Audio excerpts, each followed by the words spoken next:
Hello guys, oh my god, bienvenue dans ce 5e épisode déjà, bien évidemment, encore la voix cassée parce que encore malade. Écoutez, moi j'ai 70 ans, je me demande tous les hivers si je vais réussir à passer l'hiver. Aujourd'hui les gars, épisode un peu spécial que j'ai essayé de repousser le plus possible, mais qui est hyper important parce qu'on va parler de la famille et surtout des schémas inconscients, intergénérationnels, tout ça, ce qu'on récupère de nos parents, ce qu'on déclenche aussi à cause de nos parents. Ah, je l'ai retardé, mais ouais, on y est. En fait, ce sujet, il me demande à chaque fois beaucoup d'énergie mentale parce que, et d'une, ça me replonge dans des périodes pas faciles de ma vie, et en plus de ça, en fait, je sais que ma mère regarde mes vidéos, mes podcasts, et que même si on a des bons rapports aujourd'hui, parler de ma famille sur les réseaux sociaux implique très souvent que je vais devoir me justifier après et j'ai la flemme à chaque fois.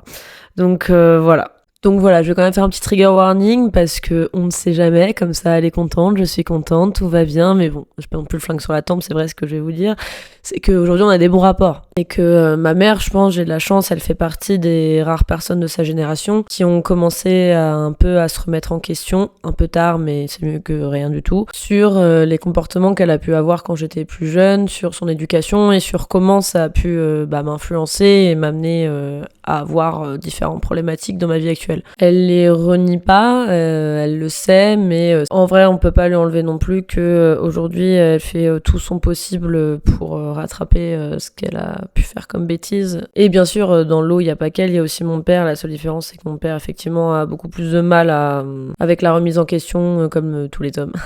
Pardon. Et avec tout ce qui est parcours thérapeutique, tout ça. Dans les anciens épisodes, on a abordé différentes choses, on a abordé la confiance en soi, du déclic en fait de se réveiller un matin et de se dire ok, peut-être qu'il faut que j'arrête de vivre pour les autres et que je commence à vivre pour moi. On a parlé des relations amoureuses, on a parlé des relations amicales, on a parlé du travail, de la solitude et de pourquoi c'est important en fait de avoir une belle relation avec soi-même et de l'entretenir et d'être bien, confiant, avoir une bonne estime de soi. Et on a vu aussi que voilà, la solution c'est pas un truc miracle, c'est aussi trouver l'équilibre entre tout ça, entre tous nos domaines de vie pour enfin être heureux et comblé et pas dépendre d'une seule chose dans la vie. Je vous avoue que après cet épisode, j'aurais plus vraiment de choses à vous apporter sur ce sujet et j'aurais l'impression de me répéter, que ce soit un peu redondant. Par contre, si jamais vous trouvez que j'ai oublié d'aborder des choses sur la dépendance affective, ou en tout cas que vous avez encore des questions en fait sur cette thématique-là, n'hésitez pas à le mettre en commentaire, parce que je lis tout. Et peut-être que ça donnera lieu à un épisode complémentaire, je ne sais pas. Du coup, quand j'ai entamé un peu mon grand processus post-déclic pour gérer ma dépendance affective et la régler, j'ai commencé effectivement par les anciennes thématiques que je vous ai abordées, mais j'ai eu une grande avancée à ce sujet-là dans ma vie à partir du moment où j'ai conscientisé certaines choses, notamment certaines choses qui étaient liées à mon éducation et à mon passé familial. Et c'est en conscientisant ça que ça m'a un peu fait step up d'un coup, là où j'avais l'impression de stagner depuis 1 ou 2 mois parce que je retombais un peu dans certains travers tout le temps.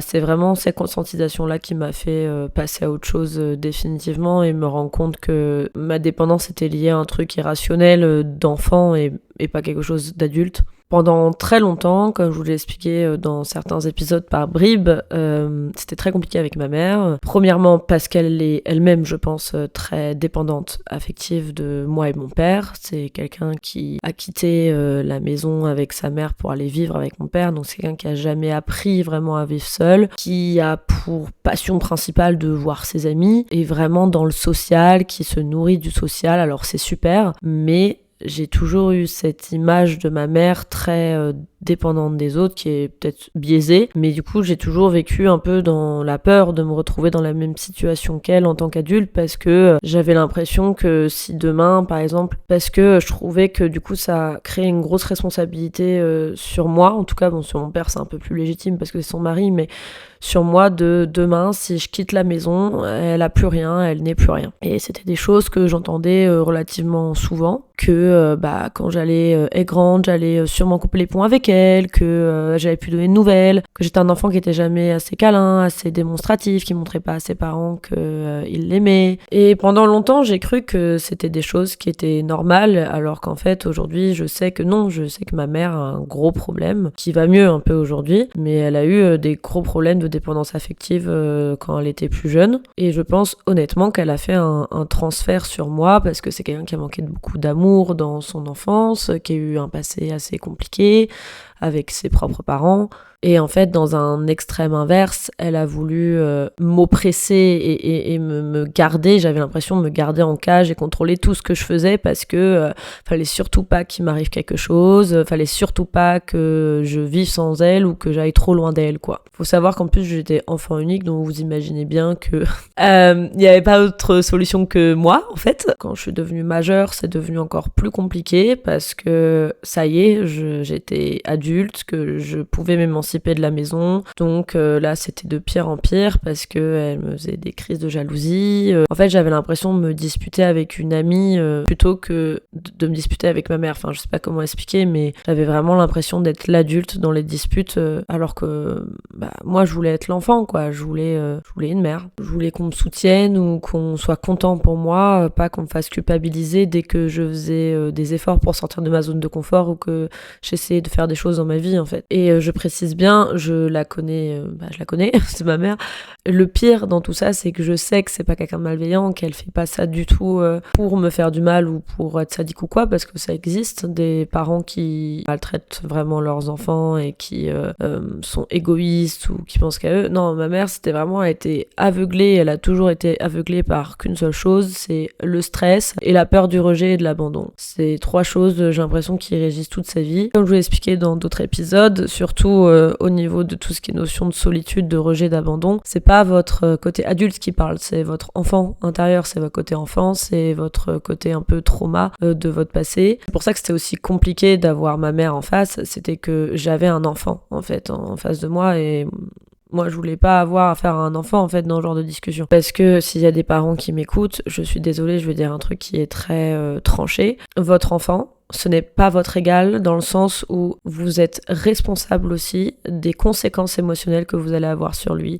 Par exemple, si votre enfant vous blesse parce que il est blessé dans ses propres sentiments aussi, qu'il a peur, qu'il est agressif parce que peu importe, c'est vous qui l'avez éduqué, c'est vous qui l'avez fait grandir. Donc ces réactions émotionnelles seront toujours liées d'une manière ou d'une autre à vous. Si un enfant s'éloigne quand il devient grand, si vous avez peur que votre enfant vous parle plus ou qu'il donne moins de nouvelles, demandez-vous pourquoi en fait vous avez peur qu'il donne moins de nouvelles. Parce que franchement, 90% du temps, ces enfants-là, c'est juste parce qu'ils ont eu des parents oppressants, très stricts. Enfin, ce que je veux dire, c'est que vous pouvez pas ramener vos désaccords avec votre enfant à vos propres émotions parce que vous êtes le parent en fait. Vous pouvez pas juste dire « Ah bah oui, mais moi ça me blesse parce que, je sais pas, t'es pas assez démonstratif ou t'es pas assez câlin ou t'es pas ci ou t'es pas ça. » Mais votre enfant, il existe pas pour correspondre à un idéal que vous imaginez, c'est un être humain à part entière en fait. Et d'autant plus, s'il y a des blocages ou des choses comme ça, demandez-vous peut-être d'où ça vient, parce que un enfant ne naît pas distant, un enfant ne naît pas agressif, un enfant ne naît pas en colère ou replié sur soi-même, c'est des signes justement qu'il y a quelque chose qui va pas. Donc si vos enfants sont encore jeunes, c'est le moment pour peut-être prendre du recul, prendre sur vous et débunker ça avant que ce soit trop tard, parce que je vous le dis direct, j'aime beaucoup ma mère, je l'aime d'un amour inconditionnel. Par contre, je pense que toute ma vie, je serais incapable, et ça me blesse énormément, je serais incapable de lui montrer. Ah, je suis désolée, ça me touche un peu. Je serais incapable de lui montrer parce que mon système nerveux, désolé, ça me touche un petit peu. Tout mon système en fait de survie a passé tellement de temps associé à ma mère à quelqu'un d'oppressant et de contrôlant et de manipulant que je sais pas si un jour j'arriverai à lui faire autant de câlins ou à lui dire autant que je le voudrais. Voilà, c'est exactement pour ça que je retardais cette vidéo. Je sais pas si j'y arriverai parce que c'est trop dur en fait pour moi. c'est indépendant de ma volonté, d'autant plus avec mes troubles, et d'autant plus avec ce fait que elle essaye de changer tant bien que mal, et donc du coup ça crée une frustration aussi, je pense, de son côté, de je suis plus cette personne, je suis plus comme avant, mais pour autant moi je reste toujours un peu distante, parce que voilà, il y a des phases où j'arrive plus facilement à aller vers elle, et d'autres où c'est un peu plus compliqué pour des raisons qui m'échappent, parce que des fois c'est des périodes traumatisantes pour moi, ou alors je suis stressée, ou alors je suis de nouveau un peu en crise traumatique, ça peut m'arriver des fois aussi, enfin voilà. N'attendez pas que votre enfant soit adulte et que ce soit trop tard d'une certaine manière, parce qu'il y a des choses qui se réparent pas, je pense, au bout d'un moment, ou alors qui prennent énormément de temps. On peut pas effacer 20 ans en 2 ans, c'est pas possible, ou 4 ans, ou 5 ans, enfin voilà. Quand on parle du développement du cerveau, qu'on parle du développement des souvenirs de l'enfant et de tout côté éducationnel, etc. Enfin, c'est le moment où on se crée, en fait, en termes identitaires, et peu importe, au niveau des souvenirs aussi, etc., des schémas de défense, sera toujours plus fort et plus compliqué à déconstruire que quelque chose qui se passe à l'âge adulte. Mais voilà, tout ça pour dire que tout va bien aujourd'hui. Mais pendant longtemps, j'ai cru que ma dépendance venait de ça, venait de cette relation très compliquée avec ma mère. Parce qu'en fait, je me suis rendu compte que dans ma dépendance affective, en tout cas, j'avais l'impression qu'il y avait beaucoup de schémas qui découlaient de ma mère. C'est-à-dire que vu qu'elle-même est dépendante affective, j'avais repris certains attraits sans jamais les re-questionner, mais c'était inconscient. Par exemple, c'est quelqu'un qui m'a toujours dit depuis que je suis petite, moi, ma famille, c'est mes amis. Vous voyez, un truc très paradoxal, c'est que donc du coup, moi, je grandis avec cette idée-là que, en fait, on peut pas compter sur sa vraie famille, que si je veux avoir une famille, c'est mes amis, et qu'il faut que je me la construise. Et c'est sûr qu'en tant qu'adulte, on pense pas à ça, mais en fait, quand on est enfant, on fait du mimétisme. Donc moi, quand j'entends ça plusieurs fois avec ma mère, elle est fière de ça. Parce que forcément, elle a une famille dysfonctionnelle, et qu'elle avait besoin, elle aussi, d'amour et de trouver des liens sociaux stables. Donc elle, c'est dans ses potes. Mais du coup, moi, qui grandis avec cette phrase-là, ça devient une évidence, ça devient une vérité générale. C'est normal que j'ai des mauvais rapports avec mes parents, parce que de toute façon, la famille, ça vaut rien, et que ma vraie famille, c'est mes amis. Donc là, on va rentrer dans un schéma où, dès le plus jeune âge, je vais essayer de me construire ma famille, entre guillemets. En fait, c'est pour ça que j'ai cherché très tôt à avoir beaucoup d'amis, à essayer de m'intégrer socialement, et le fait qu'en plus je n'y arrive pas, c'était encore pire, quoi. Donc il y avait vraiment un échec de je n'arrive pas à créer ma propre famille, donc où est-ce que je peux être stable, où est-ce que je peux être sécure, en fait. Et en plus de ça, j'ai un exemple de mes parents sont ensemble depuis qu'ils ont 20 ans, ils ont le même groupe de potes depuis qu'ils ont 20 ans, ils ont tous grandi ensemble, ils ont toujours été là, enfin pour le coup oui, c'est une vraie famille, ils ont toujours été là les uns pour les autres, etc. Et au milieu, moi je grandis là-dedans, donc en pensant que c'est la normalité. Et du coup, le fait que ça se passe pas comme ça dans ma vie, je le vis super mal. Maintenant, ça me le fait moins parce que j'ai déconstruit ces trucs-là et je m'en fous un peu plus. Mais pendant longtemps, j'étais en mode j'ai raté ma vie. La honte, je suis pas capable de garder mes amitiés aussi longtemps qu'eux, c'est que je suis pas capable de me créer une famille. Enfin, pareil, mes parents sont ensemble depuis qu'ils ont 20 ans, c'est super. Mais du coup, c'est ce qui m'a fait aussi rester aussi longtemps dans des relations amoureuses. C'est super, c'est beau, c'est romantique, t'es ensemble depuis que t'as 20 piges, t'évolues ensemble, tu grandis ensemble, tu fais tout ensemble. Du coup, je me mets dans des relations où je reste 2, 3, 4, 5 ans, alors que des fois, si ça tenait qu'à moi, peut-être que la relation elle se serait finie plus tôt, parce qu'en fait, j'étais pas heureuse au bout d'un certain moment. Mais je restais parce que j'étais en mode non, mais faut que je reste longtemps avec la personne pour que ce soit un beau truc romantique. Enfin, c'est pas de leur faute, à mes parents, je veux dire, les pauvres, ils ont rien demandé, mais du coup, on prend vachement nos parents comme modèle. En tout cas, moi, je les ai pris longtemps comme modèle, et c'était ce modèle que j'avais. Donc, du coup, le fait que j'arrive pas à faire tout ça, ça me crée une frustration horrible. Et comme on en parlait précédemment, j'avais l'impression de pas être assez, d'avoir un problème. J'avais un peu cette blessure du rejet et tout, c'était compliqué. Donc voilà, j'apprends à déconstruire tout ça. Et en fait, je pensais que le fondement de ma dépendance affective venait de là. De ce schéma que j'ai eu de mes parents, de cette relation très compliquée avec ma mère à l'époque, du fait que je suis enfant unique aussi. Et donc du coup, très rapidement, je me suis sentie très seule, parce que c'est jamais marrant de jouer tout seul dans sa chambre, d'être tout seul face à ses parents quand il y a un désaccord ou quoi que ce soit. Voilà. Et en plus, comme j'avais pas beaucoup d'amis, moi j'ai vraiment eu ce manque. Je voulais avoir un frère ou une sœur, même encore aujourd'hui d'ailleurs. Du coup, j'apprends à prendre du recul et à arrêter d'essayer de me conformer à un schéma de vie que je pensais être le bon et c'est comme ça, c'est pas autrement. J'apprends à me dire que l'amour, en tout cas ma vision que je veux de l'amour, c'est pas forcément de rester 10 000 ans avec la personne ou de la rencontrer le plus tôt possible. C'est justement de trouver quelqu'un avec qui je me sens bien, où il y a une relation saine et où on évolue tous les deux. Et j'essaye d'apprendre à me dire que c'est pas grave si ça se finit, que c'est pas une fin en soi et que je peux exister autrement qu'avec un homme. Parce que ça aussi, ça a été un truc compliqué. Ma mère qui était tellement stressée de tout le temps et du fait qu'il m'arrive quelque chose, en fait, m'a un peu transféré ce stress de si je suis toute seule, je suis pas en sécurité parce que si je suis toute seule et que je suis malade, comment je fais? Si je suis toute seule et qu'il m'arrive un problème chez moi, comment je fais? Si je sors et que je me fais agresser, comment je fais? En fait, elle m'a tellement transmis ces angoisses que j'en suis arrivée à la conclusion que en fait, dès que j'étais seule, j'étais quelqu'un de vulnérable, quelqu'un en danger et que je pouvais pas exister par moi-même, quoi. Et ça, d'ailleurs, on en a parlé beaucoup plus tard, et elle était en mode, mais non, mais c'est parce que quand on est à deux, forcément, c'est plus rassurant et tout. Et en fait, c'est là où j'ai compris que c'était même pas une question de sexisme ou quoi, c'était une question de... En fait, elle-même, je pense, elle a peur quand elle est seule, et du coup, ça la terrifie encore plus quand c'est sa fille. Et on en revient du coup à ce truc de départ, de des fois, on porte un peu la peur de nos parents. Alors qu'en fait, on n'a aucune raison, nous, d'être stressés de ça et d'avoir peur de ça. Moi, j'avais plein de peurs et de stress qui, en fait, ne m'appartenaient même pas, quoi. Et que, merde, je pouvais vivre sans personne, quoi. Sauf que le problème, c'est que une fois j'avais fini de débunker tout ce qu'il y avait à débunker avec ma mère, et que en plus on a eu des discussions toutes les deux qui m'a aussi permis d'avancer, etc. Le fait aussi qu'elle se remette en question et qu'elle change certains attraits de sa personnalité, ça m'a rassurée parce que je me suis dit ok, je suis pas folle en fait. Du coup, je reçois moins de pression, je reçois moins de culpabilité, j'ai moins de stress imposé qui ne vient pas de moi, donc ça me permet aussi de me libérer de l'espace mental et de faire le vide. C'est bien parce qu'à ce moment-là, je considère moins ma mère comme une ennemie, comme quelqu'un qui va m'apporter du négatif, mais un peu plus comme de nouveau un semblant de famille et quelqu'un chez qui je peux me confier un peu plus et me réfugier parce que elle arrête d'amplifier mon stress. Mais pourtant, malgré tout ça, ça bloque quand même, quoi.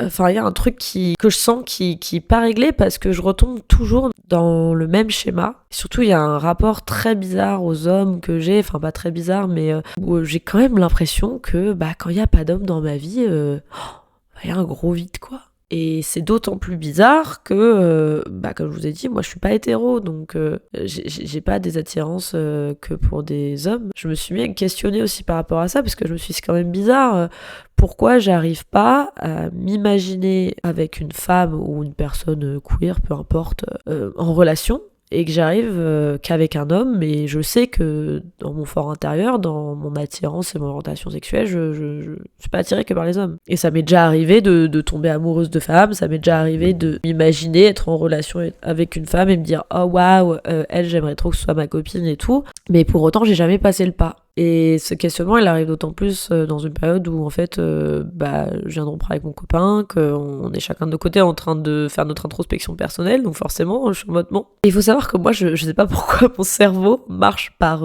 déclic. Surtout à cause de mon trouble dissociatif de l'identité, je marche par vague de conscientisation de trucs. Parce que un jour, j'ai un alter qui va pop et qui va décider de me donner accès à une dose d'infos que je n'avais pas avant, ou de me faire conscientiser des choses sur moi de manière très random et très flash, quoi. En mode « Ah !» C'était donc ça. Très bien. Et donc je me souviens très bien de ce moment parce que j'étais en séminaire et en déplacement à Marseille, et je suis dans ma chambre d'hôtel, et à ce moment-là, avec mon mec qui était mon ex à l'époque, c'est vraiment le pic où on se parle plus du tout, où c'est bizarre. Moi j'étais en plein encore dans ma dépendance affective envers lui, à essayer de le récupérer, même si je travaillais dessus. Tu parles, je regardais toujours s'il y avait des notifs venant de lui, j'essayais de lui envoyer un message de temps en temps, j'attendais des réponses, voilà. que voulez-vous? Et donc j'avais très très peur qu'il aille voir quelqu'un d'autre pendant que j'étais à Marseille, alors qu'on était plus ensemble et qu'on se devait plus rien. Et donc j'étais complètement matrixée de stress à me faire des films, et bien évidemment, parce qu'en plus il répondait pas, il répondait lentement, enfin voilà. Je savais qu'il y avait couille dans le pâté quelque part, en tout cas je le pensais. Et au bout d'un moment, en fait, je suis tellement en train de devenir loca à cause de ma crise de dépendance de je sais pas trop ce que c'était, parce que honnêtement je suis borderline, c'était pas une crise borderline, mais juste je sais pas, j'étais matrixée, genre je réactualisais toutes les secondes, j'étais en mode mais qu'est-ce qu'il fait, qu'est-ce que machin, et en fait au bout d'un moment je me suis dit ok stop, genre on est plus ensemble en fait, ça faisait 4 mois, j'étais en mode au bout d'un moment meuf faut que tu passes à autre chose, genre juste calme-toi là, et ça m'a vraiment choquée de me voir comme ça dans des états pas possibles à cause juste d'un mec, hein, au final, hein, c'est un mec, genre ça y est, c'est pas toute ma vie quoi. Mais à ce moment-là, ça, c'est l'été. Et je me dis, mais c'est pas possible, quoi. D'où ça vient? Ça fait des mois qu'on travaille là-dessus et que du coup, j'ai l'impression de stagner et que ça avance pas parce que justement, quand il y a des choses comme ça qui se passent, de rejet, d'abandon ou quoi que ce soit, je le vis super mal. Et je sais pas pourquoi, j'ai un déclic. Je me dis, bah attends, est-ce que ça viendrait pas de mon père? Et là, les gars, j'ai eu une pensée en arborescence. J'ai réfléchi toute la nuit. Je suis en mode, ah mais merde. Parce que le problème, c'est que mon père, depuis que je suis petite, en fait, contrairement à ma mère, mon père n'est pas quelqu'un qui a des attentes envers moi, qui me culpabilise ou des choses comme ça. Enfin, c'est pas aussi obvious que ma mère, quoi, en termes de comportement. C'est-à-dire que c'est quelqu'un qui me laisse vivre ma vie, qui me laisse faire mes expériences de vie depuis que je suis petite. Et du coup, je pense que inconsciemment, j'ai vraiment associé mon père à genre, c'est le papa cool, c'est un peu en mode bon flic, méchant flic, hein, qui est pas en train de m'harceler constamment de messages et d'appels ou de m'oppresser ou quoi que ce soit. Enfin, en tout cas, à l'époque, je l'idéalisais un petit peu, quoi. Mais juste encore, il y a pas longtemps.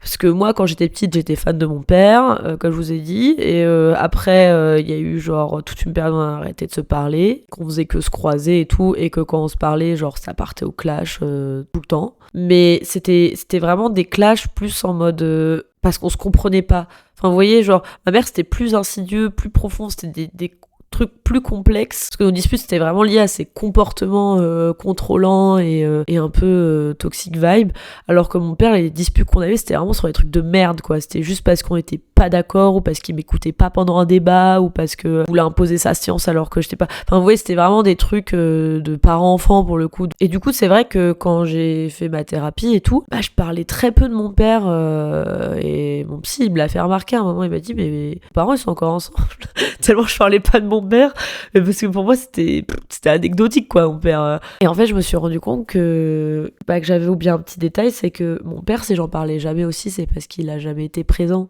voilà.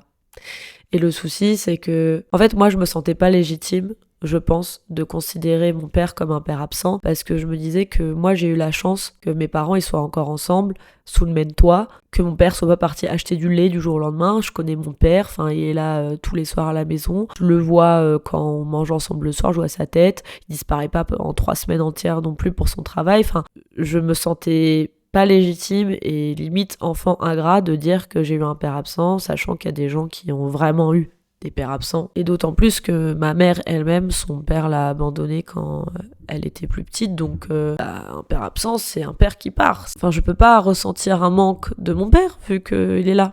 Sauf qu'en fait, si. Mon père, j'ai pas de souvenir en commun avec lui sans ma mère seule, autre que quand j'étais petite et qu'il m'a amenée au ski. Et ça a dû arriver 3 fois dans ma vie. Les années collège, tout ça, je me souviens pas d'avoir fait des choses avec lui. Et encore pire, c'est que j'ai que des souvenirs négatifs de cette période. C'est-à-dire que la période où on se parlait pas, à part pour se confronter, s'engueuler, être en conflit et avoir l'impression que d'un coup il m'aimait plus. Et en fait je crois que je l'ai pas vu venir ce changement de période. Enfin j'arrive même pas à me souvenir à quel moment on est passé de genre j'aime trop mon père à mon père n'existe plus. Je n'en parlais jamais déjà à l'époque, et c'est vrai que même en tant qu'adulte je n'en parle jamais. Enfin c'est comme si mon père était pas là quoi dans ma vie, mais pas en mode on est énervé ou on a un problème l'un envers l'autre, et non c'est juste en fait j'ai rien à dire dessus, parce qu'en fait je me souviens pas d'avoir partagé beaucoup de choses avec en fait. Et c'est là où je me suis pris une grosse claque dans la gueule, c'est que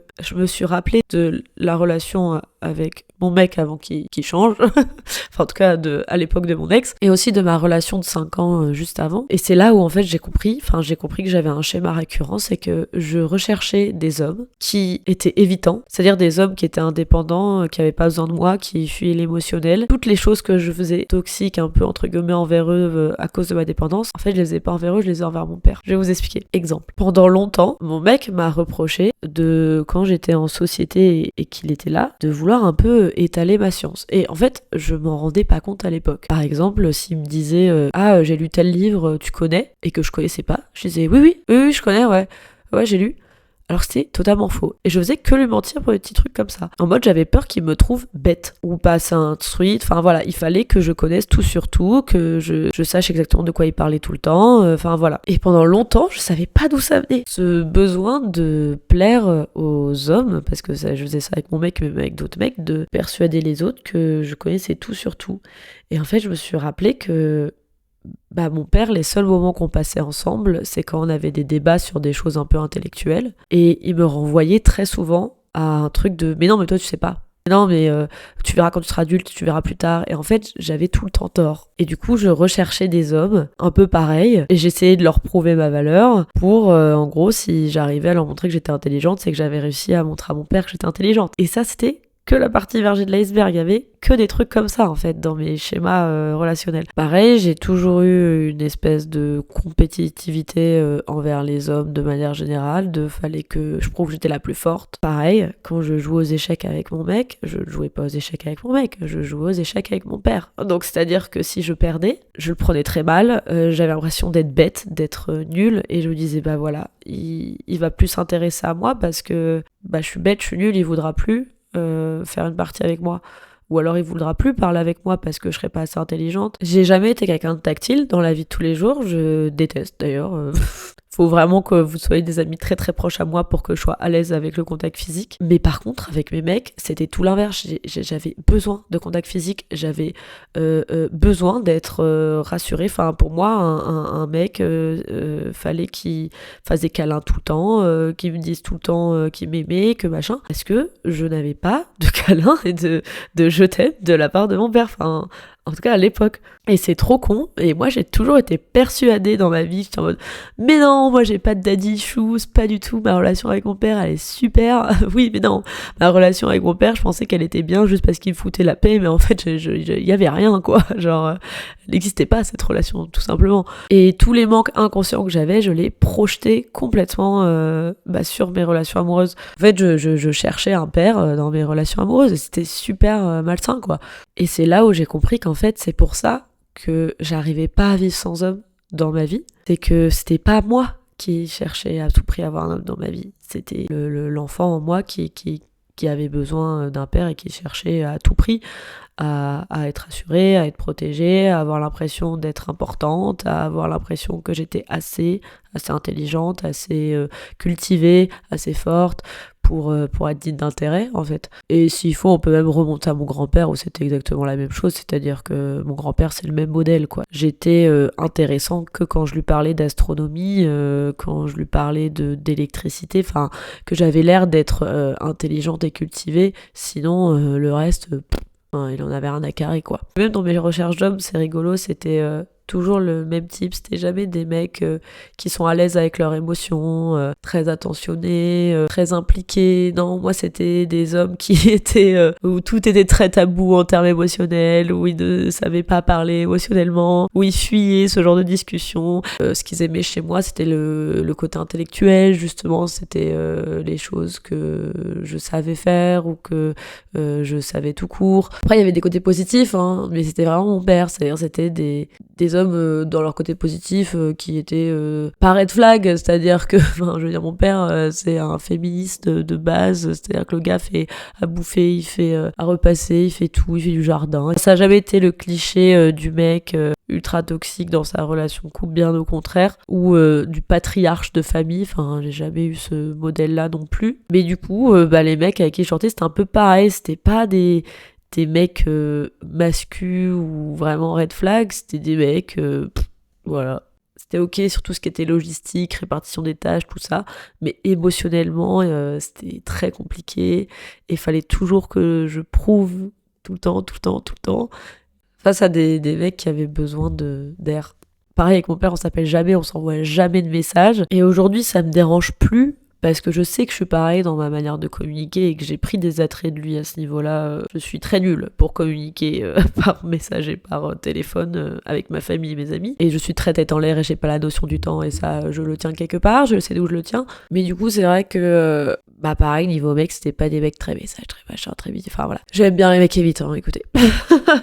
Mais ça m'a tellement fait un déclic quand j'ai compris ça parce que ça m'a permis de prendre du recul sur tellement de choses et de heal surtout mon enfant intérieur et le manque que j'avais en me disant que ouais c'est comme ça, on a eu un manque à ce niveau-là quand on était petite, mais ça veut pas dire qu'on doit l'avoir en tant qu'adulte et qu'on doit continuer à être triste de ça. Je sais en plus que là où avec ma mère je peux beaucoup plus communiquer et que je pense qu'elle est un peu comme moi, elle doit avoir un truc un peu dissociatif où elle arrive à discuter de certains trucs hyper compliqués en se mettant de côté émotionnellement et après elle réfléchit dessus pendant plusieurs jours et peut-être que ça l'atteint à ce moment là, mais sur le moment on arrive quand même à mettre des mots et à parler de trucs durs, alors que mon père c'est très dur émotionnellement. Pas parce que justement il est pas empathique ou quoi que ce soit, au contraire, parce que mon père est très très sensible. Du coup, quand on parle de certaines choses, mais genre du quart de ce que je parle à ma mère, c'est tout de suite, j'ai l'impression qu'il est détruit de l'intérieur, quoi. Donc c'est encore plus dur du coup de heal ce côté-là en tant qu'adulte, parce que quand je parle à mon père, je parle directement à son enfant blessé. C'est très tabou, c'est très compliqué, c'est très... j'ai l'impression du coup de lui rajouter des trucs horribles pour rien, quoi. Enfin, quand il a appris que j'avais été harcelée au collège, et on a reparlé pendant, je pense, au moins 1 an, toutes les fois où on se voyait, j'étais en mode, ah ouais, putain, genre... Enfin, mec, c'était il y a 6 ans, genre, enfin, après, lui venait de l'apprendre, mais moi, j'avais process, quoi, depuis, j'étais en mode, c'est pas grave, genre. Mais ouais, lui, il était dévasté, quoi. Je pense que ce qui a été le plus dur après, c'est de me dire que j'aurais potentiellement jamais de discussion ou en tout cas de finalité comme j'en ai eu avec ma mère. C'est pas quelqu'un qui est ouvert à aller en thérapie, c'est pas quelqu'un qui est ouvert à revenir sur son passé, et bon, ça lui appartient, hein, c'est comme ça. Mais du coup, je pense que ça a été encore plus dur de dire qu'il fallait que je processe dans mon coin toute seule ce que je venais de conscientiser et que en fait limite ça lui ferait plus de mal à lui qu'à moi qu'on en reparle, donc je préférais pas en parler. Depuis que j'ai conscientisé tout ça, je me sens beaucoup mieux dans ma vie de manière générale parce que j'ai choisi de plus retomber là-dedans, c'est-à-dire j'ai choisi d'arrêter de chercher un père en fait, simplement dans mes relations. J'ai choisi de me dire que maintenant dans une relation j'avais plus besoin de prouver quoi que ce soit et que si la personne me prenait pas telle que j'étais, tant pis, que si je sais pas des trucs c'est pas grave, si je suis pas forte en tout c'est pas grave, si je perds à des jeux avec cette personne c'est pas grave. Et surtout j'ai choisi de ne plus exister à travers les yeux de mon père ou de mon grand-père, ou en tout cas des figures masculines de la famille, de juste me dire que il n'y a qu'une famille qui est parfaite et que oui, la manière qu'a eu mon père de m'aimer quand j'étais plus petite, c'était pas la meilleure, bon c'était pas la pire non plus, on va pas se mentir, mais en tout cas de rationaliser qu'en tant qu'adulte, moi ça me blesse pas, ça me dérange pas de me dire que je vais pas passer tous les week-ends avec mes parents. La personne que ça dérange, c'est moi à 7 ans, ou moi à 10 ans, ou moi à 14-15 ans. C'est cette personne-là que ça dérange. C'est le moi enfant, en fait, qui en veut à mon père et qui cherche désespérément à rattraper tout ça et en fait, qui se sent pas aimé. Parce qu'aujourd'hui, mon père, je sais qu'il m'aime. Aujourd'hui, il est plus présent qu'à l'époque, déjà parce qu'on en a un petit peu parlé de certains trucs quand même, et qui sait que j'ai besoin de moments avec lui. Et comme je vous ai dit, c'est d'autant plus dur quand on a un TDI parce que le moi enfant, il est personnifié. Donc ça m'arrive encore à l'heure actuelle de des fois ressentir des choses qui m'appartiennent pas ou plus, qui devraient plus m'appartenir.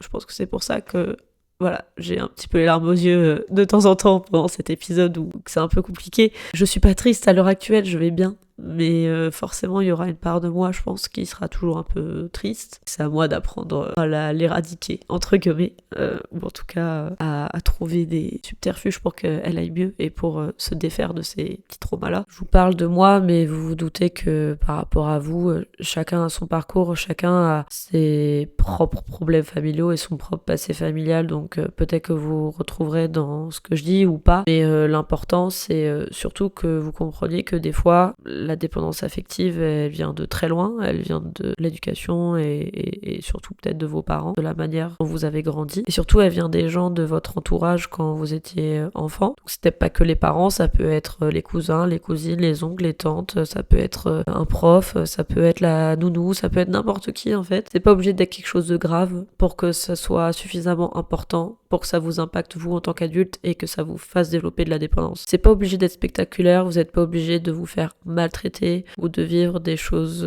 légalement répréhensibles, si vous voyez ce que je veux dire, par des gens de votre famille pour développer de la dépendance affective et une dévalorisation de vous-même et des relations toxiques avec vous-même ou avec d'autres gens. Ça dépend de votre sensibilité, ça dépend de votre terrain anxieux, ça dépend de plein de choses. Et croyez-moi qu'une fois que vous avez trouvé la vraie source, c'est là où vous reprenez le contrôle de votre vie, où vous pouvez enfin avancer. Pour ça aussi que je voulais faire cet épisode en dernier, c'est parce que tout ce dont je vous ai parlé avant est super essentiel. Vous êtes obligé de passer par ces étapes-là avant de trouver la vraie source, parce que sinon il y a trop à démêler. Et je pense que si vous n'avez pas démêlé tout le reste avant, c'est ultra compliqué à gérer parce que vous allez vous retrouver avec vos traumas entre les mains et vos manques familiaux et tout ce que vous voulez. Et vous allez pas savoir quoi en faire, parce que par où vous commencez quoi du coup. Et surtout, faut être tanké pour aller avoir une discussion avec ces gens-là. Parce que je pense que vous serez nombreux à vouloir avoir une discussion avec les gens qui vous ont causé cette dépendance une fois que vous l'avez trouvée. Et croyez-moi qu'il faut être stable mentalement et être patient et faire preuve de résilience parce que les gens seront pas toujours prêts à changer ou prêts à vous écouter parce qu'ils auront leur propre version. Parce que du coup peut-être il y a des gens qui vous feront douter de vous et de ce que vous avez vécu ou de comment vous le ressentez. Il faut être stable mentalement un minimum pour arriver à tanker tout ça. Et ça passe par tous les épisodes que je vous ai dit avant. C'est une fin sans être une fin, les amis, parce que on va sûrement clore cet arc dépendance affective. Mais ce podcast n'est pas terminé parce que nous allons réenchaîner avec d'autres thématiques. Plus globalement, on va s'attaquer à d'autres thématiques. Et je pense que ce que je vais faire, c'est que je vais vous proposer une thématique en story Instagram une fois par semaine pour la semaine d'après. Et c'est vous qui allez choisir en fait. Alors, vous n'aurez pas non plus choix limité, mais ça tournera forcément autour de sujets de développement personnel, de santé mentale, de bien-être, d'être mieux avec soi-même et de comment se heal ensemble. Le but étant que ça reste une bulle de bienveillance et de sécurité pour vous et pour moi, parce que je pense que j'ai encore beaucoup de sujets à traiter avec vous. Donc n'hésitez pas à me rejoindre sur Instagram si vous voulez voter au sondage pour la semaine d'après.